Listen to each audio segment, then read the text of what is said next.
Completely filled किया था medium. दो चार्ज के बीच में हम लोगों ने मीडियम को कंप्लीटली फिल्ड किया था। तो ज्यादा आया है, बात सही है ना?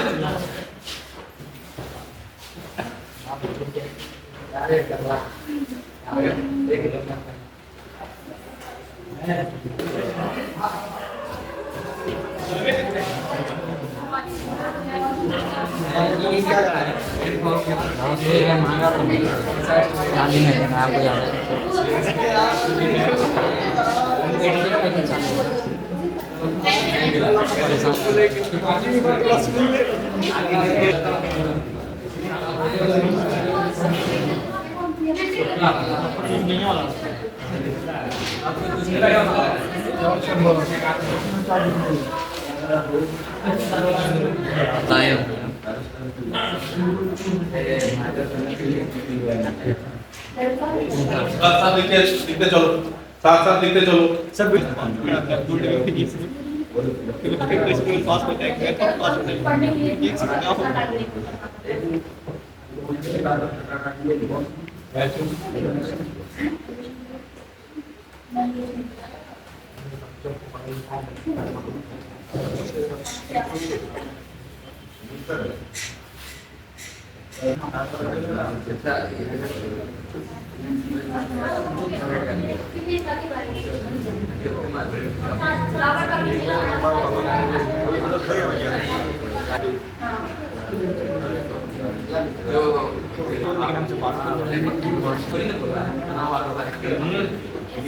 सब आ गए, अब शुरू करें।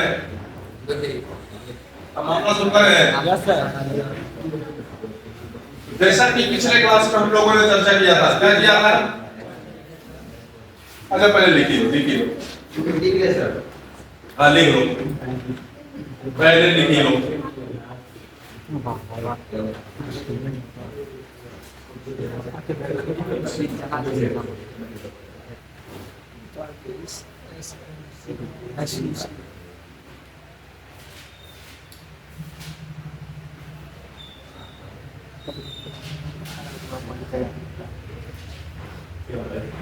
पहला नंबर वाला था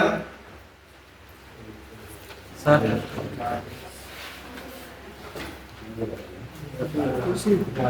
सर वो 5 लिखा, 5 माइक्रोकूलम। हाँ 2 चार्ज 5 माइक्रोकूलम सब and 2 charges 5 microcoulomb and -5 microcoulomb are placed.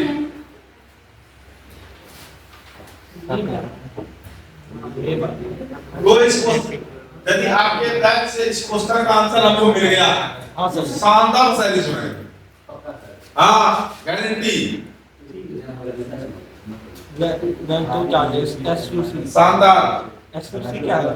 5 microcoulomb लिखा हुआ है सर। 5 माइक्रोकूलम। ओ 5 माइक्रोकूलम। हाँ मना दो मुझे। ये पहला वाला सबके पास है ना?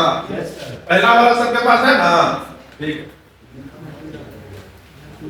आंसर 5 निकलवाएंगे, तुम इसे निकलवाएंगे।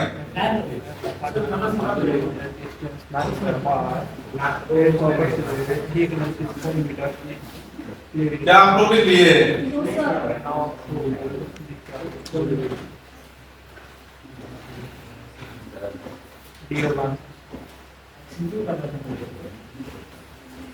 हाँ ये क्वेश्चन नीट 2017 में पूछा गया है। नीट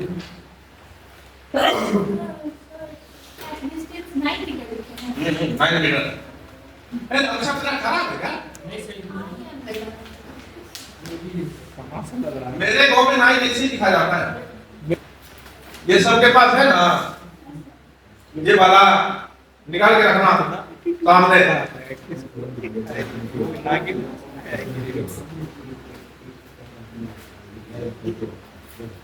हुआ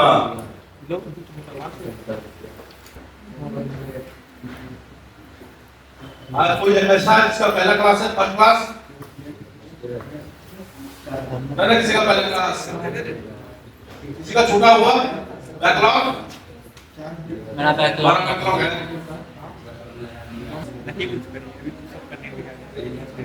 मैं पूछ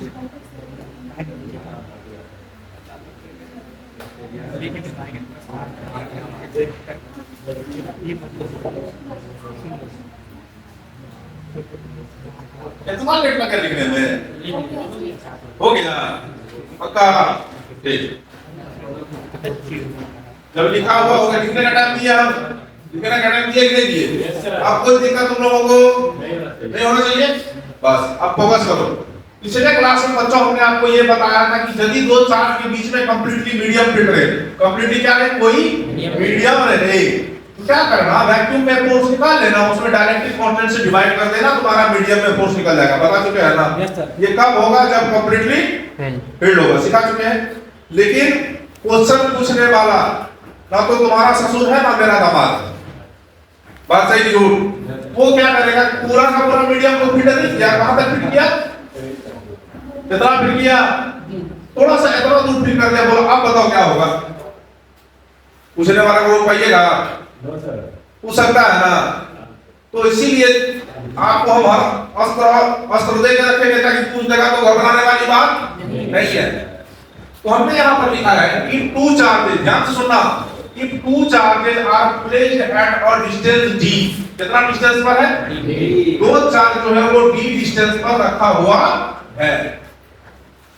एंड अ डाइलेक्ट्रिक स्लैब, कौन सा स्लैब? एक डाइलेक्ट्रिक स्लैब है जिसका थिकनेस कितना है बाबू? d है। Is placed between two charges, दो चार्जेस के बीच में, दो चार्जेस के बीच में एक p थिकनेस का एक डाइलेक्ट्रिक स्लैब रखा हुआ जिसका डाइलेक्ट्रिक कांस्टेंट कितना है? a।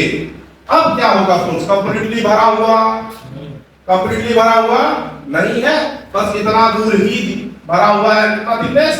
t thickness. तो बच्चों आपको मैं बता दूं कैसे निकालना है इसको। कूलम्ब्स लॉ से फोर्स का फार्मूला क्या है? साथ साथ बोलो, सब बोलो। R है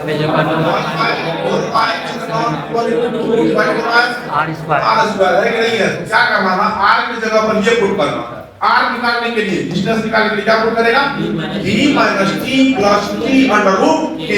ये निकाल लेना अलग से, जो वैल्यू आएगा ना यहाँ पुट मार देना, टक से निकल जाएगा फोर्स कितना होगा। पूरा ज्यादा नौटंकी में जाने की जरूरत नहीं है, ज्यादा परेशानी में जाने की जरूरत नहीं है। सिर्फ R निकालने के लिए क्या यूज करेंगे? d minus t plus t under root k। यहाँ पर k का वैल्यू डालेंगे, यहाँ जितना थिकनेस है t डालेंगे, यहाँ पर t डालेंगे, जितना d जितना दूरी है d डालेंगे, ये करके r निकाल लेंगे। r को यहाँ पर मारेंगे, फोर्स निकल जाएगा। कोई झमेला, कोई परेशानी नहीं होगा। आगे बढ़े, आगे बढ़े। वाह। और आपको तो पता ही है मेरा एक बहुत अच्छा या बुरा आदत, जो मान लो जैसे ही आप ये सीखे हैं तो क्वेश्चन आएगा, आना चाहिए कि नहीं आना चाहिए? आना चाहिए। कहा जा रहा है two charges 5 microcoulomb and minus 5 microcoulomb are placed at a distance 9 metre apart. दो चार्ज जो वो कितना अपार्ट है? 9 मीटर के दूरी पर है। बहुत बढ़िया। और कॉपर प्लेट, कौन सा प्लेट है? एक कॉपर प्लेट ऑफ थिकनेस कितना? 4 metre is placed between them. दोनों के बीच में क्या रखा गया? कॉपर का प्लेट रखा। फटाफट फोटो बना ले, हम फटाफट फोटो बनाते हैं। एक चार्ज है प्लस 5 माइक्रोकूलम, एक चार्ज है माइनस 5 माइक्रोकूलम। बात सही जोड़, जल्दी बोलो फटाफट। बात सही है। दोनों का बीच का डिस्टेंस कितना दिया गया है? 9 मीटर। और एक कॉपर का प्लेट रखा गया कितना मीटर का? 4 मीटर का। कॉपर का प्लेट है, किसका प्लेट है? कॉपर का प्लेट। और मजे की बात, कॉपर मेटल है। Yes sir. कॉपर मेटल है। कॉपर मेटल है। कॉपर मेटल है और तुमको लिखा चुके हैं मेटल का डाइलेक्ट्रिक कांस्टेंट होता है इनफाइनाइट। देखो कॉपी। Yes sir. मेटल का डाइलेक्ट्रिक कांस्टेंट कितना होता है? इनफाइनाइट होता है। आपको क्या ऑप्शन दिया है? चार्टो। ये होगा कि ये होगा कि ये होगा कि ये होगा। पॉजिशन रॉडी नंबर यही है ना? यदि आपको कॉन्सेप्ट क्लियर, आपको पता है कि मेटल का डाइलेक्ट्रिक कांस्टेंट इनफाइनाइट होता है। आपको हमने बताया 1/4 q1 divided by r square. पहले कूलम्ब लॉ तो ये होता है, बोलो हां। ऐसा ये होता है। और कहा कि r बराबर निकालने के लिए लिखना d minus t plus t under root k। और k कितना?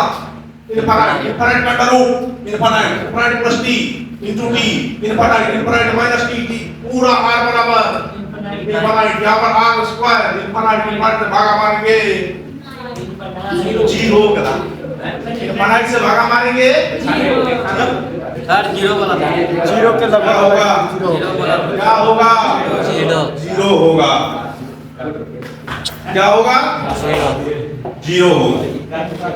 यहाँ से एक बात समझ में आया, यदि दो चार्ज के बीच में कोई मेटल डाल दिया गया तो दोनों के बीच का फोर्स जीरो हो गया, चाहे उसका जो भी थिकनेस हो, मजा आया नहीं आया? यस सर आया, सबको आया पक्का। यदि सबको आया तो कहेंगे पहला वाला असाइनमेंट निकालो, धड़ाधड़ निकाल ले जल्दी निकालो। असाइनमेंट निकालना नहीं सर के पास पहला वाला असाइनमेंट निकालो, पेज को थोड़ा तेजी में लिए, लेकिन समझ में उम्मीद करके आया होगा।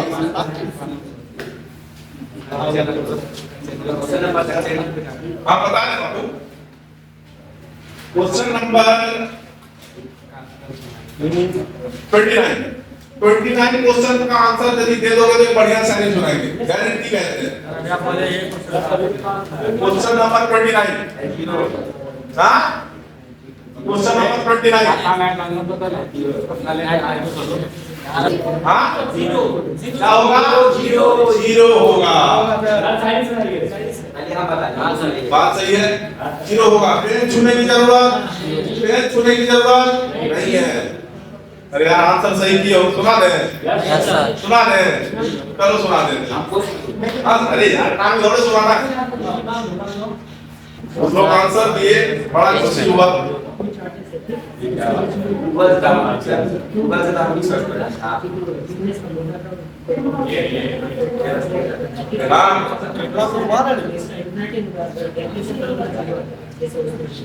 शुरू करें?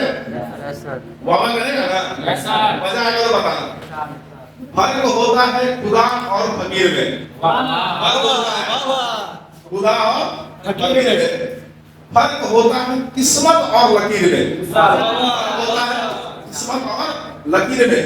अगर कुछ चाहो और ना मिले तो समझ लेना कुछ अच्छा लिखा है तकदीर में।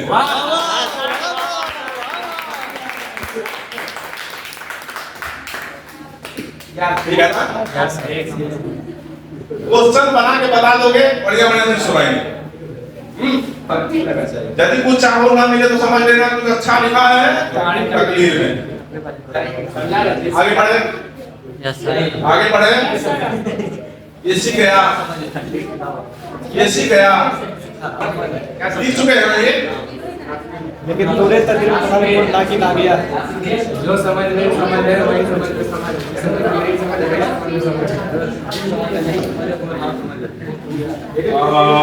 कौन ला गया? इसको मिटाते हैं। यस सर एक और क्वेश्चन लेते हैं।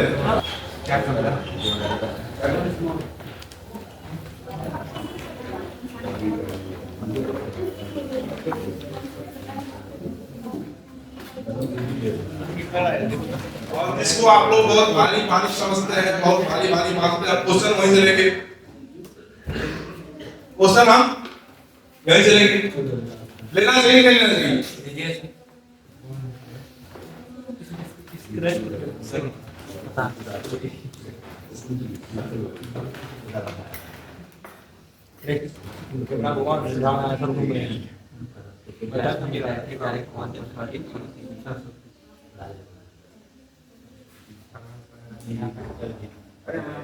तुम लोग को सुपरपोजिशन प्रिंसिपल बताया है?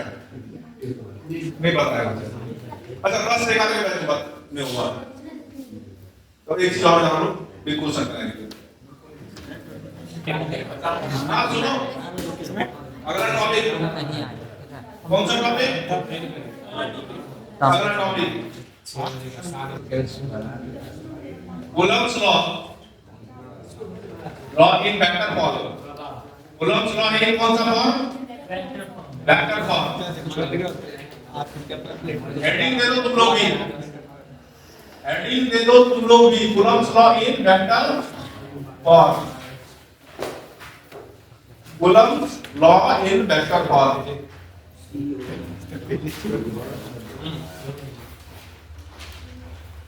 Don't read. Coulomb's law in vector form. तुम लोग हेडिंग भी दे दो और मेरे साथ साथ फोटो भी बना दो। हेडिंग भी दे दो और मेरे साथ साथ फोटो भी बना दो।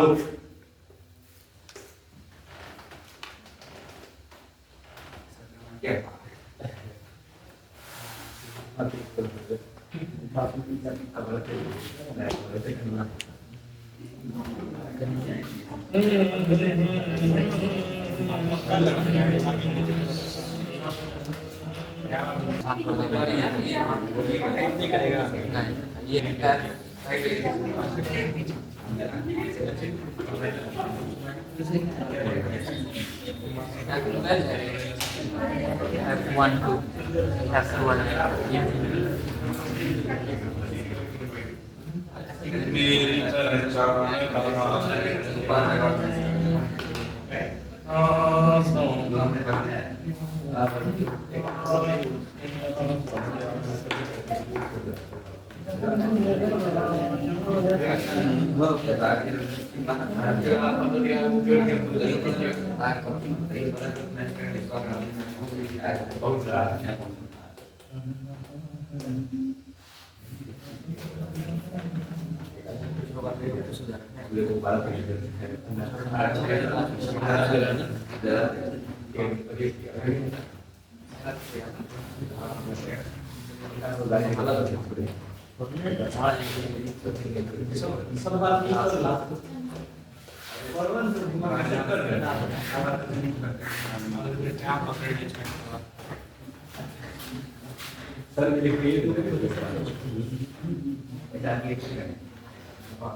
पहचान फिजिक्स पढ़ने में आता है तुम लोग को? फिजिक्स पढ़ने में आता है? पक्का ना?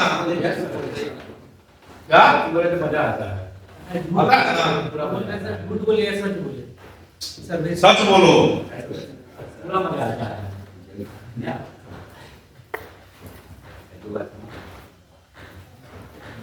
झूठ बोलने का कोई जरूरत नहीं है। सच बोलो। कितना दिन कहते हैं जो बोलो सच बोलो। झूठ बोलना डरपोक का काम है। डर का मजा सच में? नहीं हम बताते हैं, उपाय बता सकते हैं। काजू खाओ बादाम खाओ। हाँ, काजू 1 किलो, बादाम 1 किलो, सब सुन लो।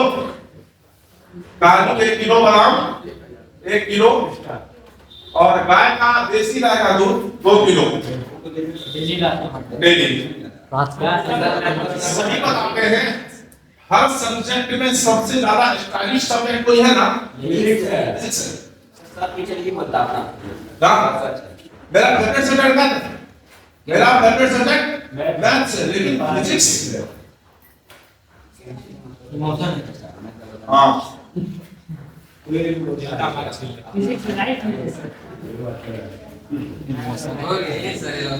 फेवरेट सब्जेक्ट कौन है? मेरा मैथ्स।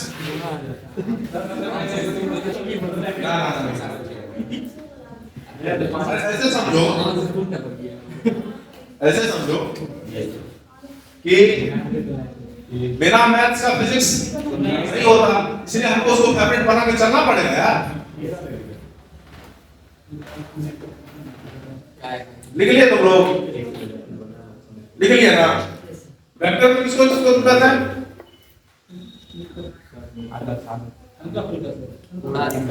पता है? अच्छे से समझा दीजिएगा। एकदम बढ़िया समझाएगा आप। लौट हो गई। एक बात बताओ, एक बात तुमको थोड़ा हिंट करते हैं अभी, क्योंकि अभी हम पूरा वेक्टर पढ़ा नहीं सकते, लेकिन थोड़ा हिंट जरूर करेंगे, है ना? जानते हो इधर यदि प्लस एक्स बोलते हैं, इसके उल्टा डायरेक्शन क्या बोलते हैं? माइनस एक्स बोलते हैं डायरेक्शन। हाँ, डायरेक्शन यहाँ पूरा पश्चिम उत्तर दक्षिण चलने वाला नहीं है। इधर यदि बोलेंगे एक्स, इधर बोलेंगे माइनस एक्स, ठीक है? एक बात बताओ, एक बात तो तुम लोगों को पता है ना, ये जितना फोर्स उस पर इधर लगाएगा, ये भी उस पर उतना ही फोर्स लगाएगा, लेकिन उल्टा डायरेक्शन में लगाएगा। उल्टा इधर रहेगा, उल्टा। मतलब इसको यदि हम प्लस में लेंगे तो इसको किसमें आएगा? माइनस में आएगा। यही बात हमको प्रूव करना है। यही बात क्या करना है? प्रूव करना है। तो वेक्टर में एक टर्म आता है यूनिट वेक्टर। वेक्टर में एक टर्म आता है यूनिट वेक्टर। और यूनिट वेक्टर का क्या काम है पता है? जब आपको किसी वेक्टर का मैग्नीट्यूड पता हो और डायरेक्शन के लिए v मांगेंगे, क्या मांगेंगे? तो वो कौन देगा पता है? Unit vector. कौन देगा? यूनिट वेक्टर देगा। अच्छा कि तुम लोग बता दिए यार, वेक्टर हमको पढ़ाना पड़ेगा, वेक्टर हमको पढ़ाना पड़ेगा, इसीलिए तो नोट्स टेबल लेते हैं। Yes sir. कोई जैसे सर जैसे बोला सर मजा नहीं आता फिजिक्स पढ़ रहे हैं, अरे इसमें फिजिक्स की गलती नहीं, 11th हवा मार गया। कौन मार गया? तो ध्यान से एक बात बताओ, यदि इन दोनों वेक्टर का मैग्नीट्यूड को हम बराबर कर दें, दोनों वेक्टर का क्या बराबर कर दें? मैग्नीट्यूड को बराबर कर दें, और डायरेक्शन इसका वो माइनस नेगेटिव आ जाए, तो समझ जाएगा ना मैग्नीट्यूड में से ना डायरेक्शन में अपोजिट है। यही प्रूव करना है ना? करना है ना? ठीक। मतलब इसका वो नेगेटिव होना चाहिए, ये उसका नेगेटिव होगा तो ये भी इसका नेगेटिव, उल्टा होगा। तुम मेरा उल्टा तो मैं भी तेरा उल्टा। हाँ, अब ध्यान सुनो, इसका नाम दिया हम F21। क्या नाम दिए? F21। F21 का मतलब फोर्स ऑन 2 लगाने वाला 1, तो नाम क्या हो गया? फोर्स ऑन 1 बाय, बात मत करना, ध्यान देना। फोर्स ऑन 2 लगाने वाला कौन?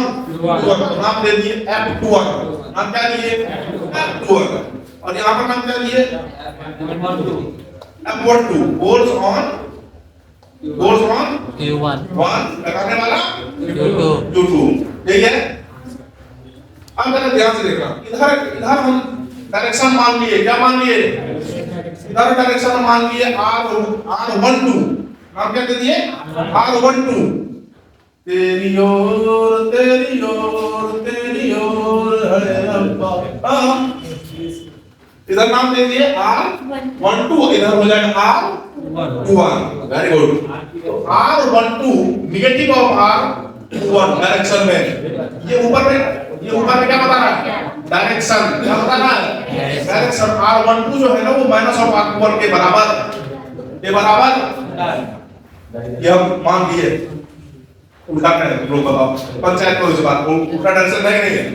इधर पूरब, इधर पश्चिम, तो पश्चिम को माइनस पूरब बोल सकते हैं। अब चलो F12 कूलम्ब लॉ से 1 बाय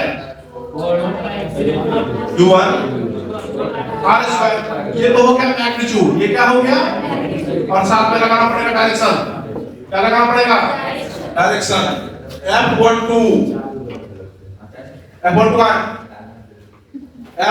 फोर्स ऑन 1 2, तो डायरेक्शन क्या हो जाएगा? 1।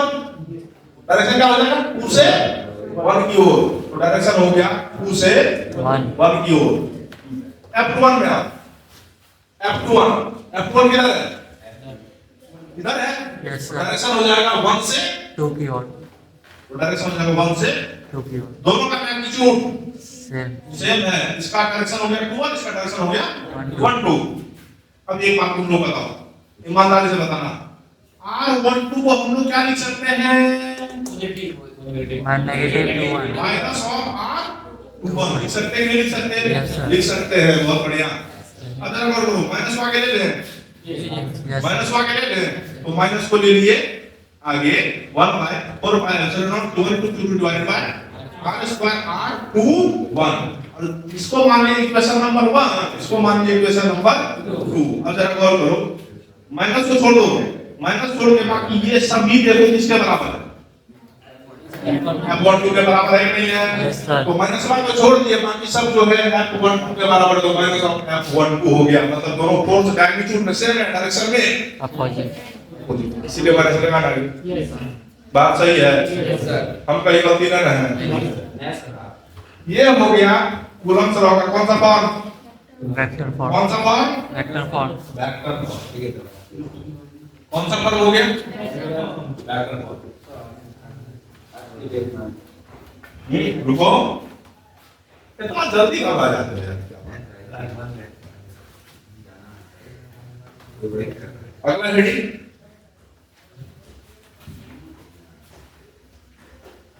Principle of superposition, principle of superposition of forces.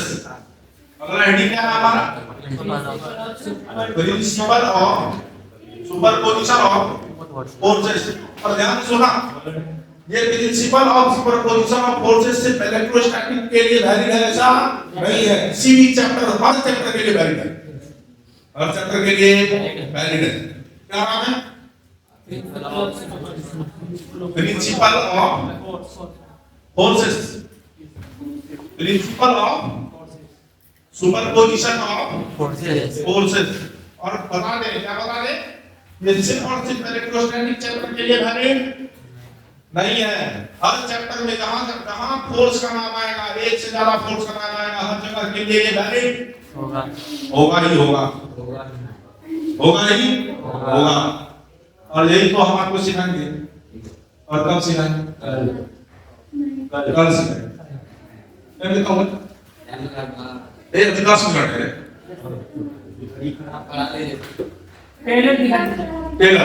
Taylor एक कहानी सुनोगे, कौन कौन principle of superposition of forces 10 से 11 के बैच में पढ़ चुके हो?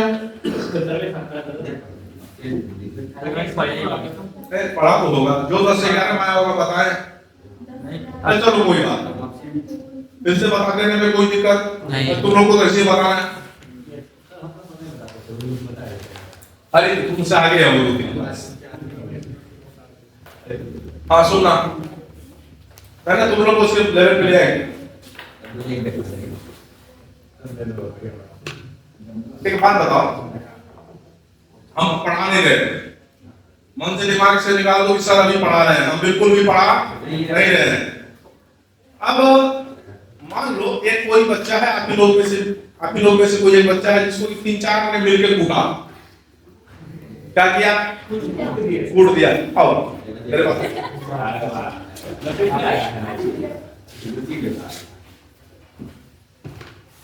अरे कुछ करने नहीं, बोल लेते हैं। सबसे पहले आप लोग जान लीजिए, फिजिक्स प्लैनेट में आज तक ऐसा बच्चा मेरे पास आया नहीं जिस पर आपको हाथ उठाने का मौका आया। 8 साल से फिजिक्स प्लैनेट चल रहा, हमने किसी बच्चे पर हाथ नहीं उठाया और ऐसा मौका भी नहीं आया, समझे? आगे देखा जाए, क्या नाम है, आदित्य। मान लो, ध्यान देना, आदित्य को 4-5 बच्चे आप लोग हैं, इसको किसी भी, अरे एग्जांपल दे रहे हैं, इसको मिलके कूटा, क्या किया, ध्यान सुनो ना, इसको मिलके कूट दिया, कोई घुमा के पेट पे लात दे दिया, कोई यहाँ दे दिया, कोई यहाँ मार दिया, माना। अब एक बात बताओ, अभी यहाँ पर कोई है नहीं, एज हमें तो मेरे पास आएगा बताने की सर हमको x y z या जो भी 4-5 आदमी मिलके मारा, हाँ तो चलो नहीं पढ़ा रहे हैं, तो हमने इससे पूछा, अब देखो मेरा पंच है, मेरा परिचय कैसे गलत होगा तो बताना। जैसे प्रियांशु है, पहला नाम बोला सर, पहले प्रियांशु मारा, बोले कहाँ बात घुमा के दिया पेट पे एक लात। अब इसको बोले एक बात बताओ, एक लात कहाँ मारा? पेट पे मारा। हाँ पेट में मारा। एक बात बताओ, न्यूटन का फॉर्मूला पता है ना? जितना मेरे साथ ध्यान हो यार, क्या तुम लोग लड़का लड़का में क्या बात होता है आज तक समझ नहीं आया। प्रियांशु दिया घुमा के पेट में लात, तो हम बोले जितना फोर्स से लात तुम्हारे पेट पर प्रियांशु ने मारा, उतना ही अपोजिट रिएक्शन फोर्स प्रियांशु के लात पर भी गया। तो क्या प्रियांशु पर कोई मामला बनता है? एक्शन रिएक्शन हुआ कि नहीं हुआ? Yes sir. हुआ कि नहीं हुआ? Yes, sir. हुआ। मतलब प्रियांशु यहाँ से बेदाग निकल गया। Yes sir. निकला? ठीक। अब तुम्हारा क्या नाम है बाबू? शिवम। अब शिवम बोला कि सर शिवम भी मारा आपको। तो कहाँ मारा? तो सर एक मौका मारा यहाँ पे और लहुआ कहाँ है? तो हम बोले शिवम यहाँ पर जितना फोर्स से मौका मारा होगा और जितना जोर से फोर्स यहाँ पर तुमको लगा होगा, उतना ही फोर्स अपोजिट रिएक्शन में प्रियांशु के शिवम के हाथ पर भी गया होगा। मामला बनता है क्या? कहाँ बनता है? एक्शन रिएक्शन हो गया ना? ये चिराउट हुआ कि नहीं हुआ? हो गया। मतलब ना तो प्रियांशु दंड का अधिकारी है ना ही शिवम दंड का अधिकारी है, लेकिन यहाँ ब्लड धूम चल रहा है। हाँ अब सुनना है बात। फिर तुम अपना नाम बता दो बाबू। आदर्श। फिर बोला सर आदर्श मारा, कहाँ मारा? तो पीठ पे मारा। किससे मारा? तो ये कोहनी से मारा। सुनना, अकॉर्डिंग टू फिजिक्स, तो जितना फोर्स से कोहनी पीठ पर मारा, उतना ही फोर्स से अपोजिट रिएक्शन में उस पर भी गया। मतलब तुम भी बेदाग निकल गए और पीठ का यहाँ हड्डी टूट के बैठा है। समझे बात को? समझे बात को? न्यूटन का तीसरा नियम का पालन होगा कि नहीं होगा? होगा। और लेकिन यहाँ पर हालत क्या है? गंभीर है।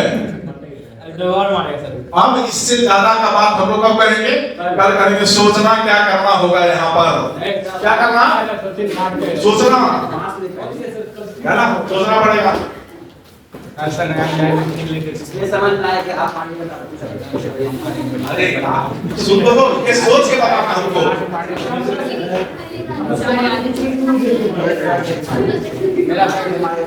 और हाँ, लाइक करें, शेयर करें और सब्सक्राइब करें। और कोई भी समस्या हो तो मेरे व्हाट्सएप नंबर पर आप लोग मैसेज कर सकते हैं। और कोई भी प्रॉब्लम हो या फिजिक्स से रिलेटेड कोई भी असाइनमेंट चाहिए तो आप मेरे व्हाट्सएप नंबर पर आप मैसेज करें, आपको व्हाट्सएप पर सारा मटेरियल मिल जाएगा। Thank you.